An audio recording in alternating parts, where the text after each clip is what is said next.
75 શબ્દ ઝડપ ready start ફકરો વડાપ્રધાન શ્રી નરેન્દ્રભાઈ મોદીના નેતૃત્વમાં ગુજરાતે જે કહેવું તે કરવુંની કાર્ય સંસ્કૃતિ વિકસાવી છે તેનું તાદ્રશ્ય ઉદાહરણ મુખ્યમંત્રી શ્રીની તાજેતરની જાહેરાતને પગલે રાજ્ય સરકારે એઆઈ ટ્રાન્સફોર્સની રચનાથી પૂરું પાડ્યું છે.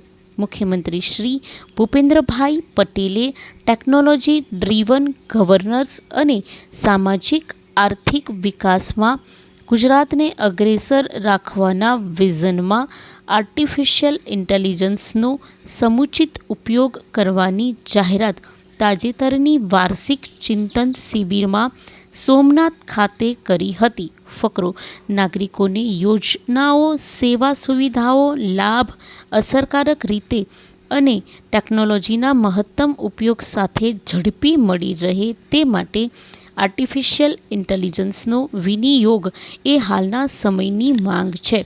મુખ્યમંત્રી શ્રી ભૂપેન્દ્રભાઈ પટેલના માર્ગદર્શનમાં રાજ્ય સરકારે આ દિશામાં આગળ વધતા ગિફ્ટ સિટીમાં આર્ટિફિશિયલ ઇન્ટેલિજન્સ સેન્ટર ઓફ એક્સેલન્સની સ્થાપના માટે તાજેતરમાં માઇક્રોસોફ્ટ સાથે MOU કર્યા છે. ફકરો આ સેન્ટરમાં મશીન લર્નિંગ કોગ્નિટિવ સર્વિસીસ અને બોટ સર્વિસ જેવી મુખ્ય ટેકનોલોજીનો ઉપયોગ કરવામાં આવશે. આ ટેકનોલોજી વિવિધ ક્ષેત્રોના પાયલટ પ્રોજેક્ટ્સ સફળ પાયલટ પ્રોજેક્ટ્સનું રોલઆઉટ અને વિવિધ તાલીમ કાર્યક્રમો યોજાશે. આર્ટિફિશિયલ ઇન્ટેલિજન્સ AI સેન્ટર નાગરિકોને અસરકારક સમયબદ્ધ સેવા પહોંચાડવા મજબૂત સ્તરે નવીનતાને પ્રોત્સાહન આપીને અને ઉત્પાદન હેલ્થકેર અને શિક્ષણ સહિત વિવિધ ક્ષેત્રોમાં ટેકનોલોજીકલ પ્રગતિને વેગ આપી સરકાર અને ઉદ્યોગ એમ બંને માટે વિસ્તૃત સાથ સહકાર પ્રદાન કરશે. ફકરો મુખ્યમંત્રીશ્રીએ સોશિયલ ચેલેન્જીના ઉપાયો માટે એઆઈના હોલિસ્ટિક એપ્રોચ સાથે વ્યૂહાત્મક ટેકનોલોજી તરીકે ઉપયોગ કરીને નિર્ણય પ્રક્રિયામાં ગતિ અને પારદર્શિતા લાવવા અને સેચ્યુરેશન એપ્રોચ પાર પાડવા એઆઈનો ઉપયોગ ઉપકારક બને તેવી આપેલી પ્રેરણાને પગલે હવે આ એઆઈ ટ્રાન્સફોર્સની રચના કરી છે.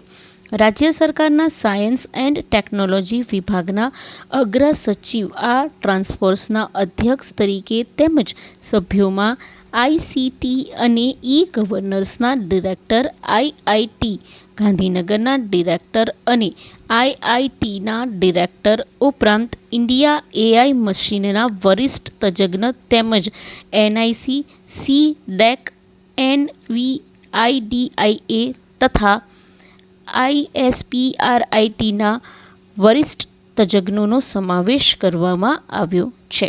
ફકરો ભારત રત્ન અને દેશના પૂર્વ વડાપ્રધાન સ્વર્ગીય શ્રી અટલ બિહારી વાજપેયીના જન્મદિન નિમિત્તે દર વર્ષે તારીખ 25 ડિસેમ્બરના રોજ સુશાસન દિવસ ઉજવવામાં આવે છે. ગુજરાતમાં તત્કાલીન મુખ્યમંત્રી અને હાલના વડાપ્રધાન શ્રી નરેન્દ્રભાઈ મોદીએ ગુજરાતની વિકાસ યાત્રાને વેગવંતી બનાવવા રાજ્યમાં સુશાસનિક માળખાનો મજબૂત પાયો નાખ્યો હતો. આજે એ જ કાર્યપ્રણાલીને મુખ્યમંત્રી શ્રી ભૂપેન્દ્રભાઈ પટેલ મક્કમતાથી આગળ ધપાવી રહ્યા છે.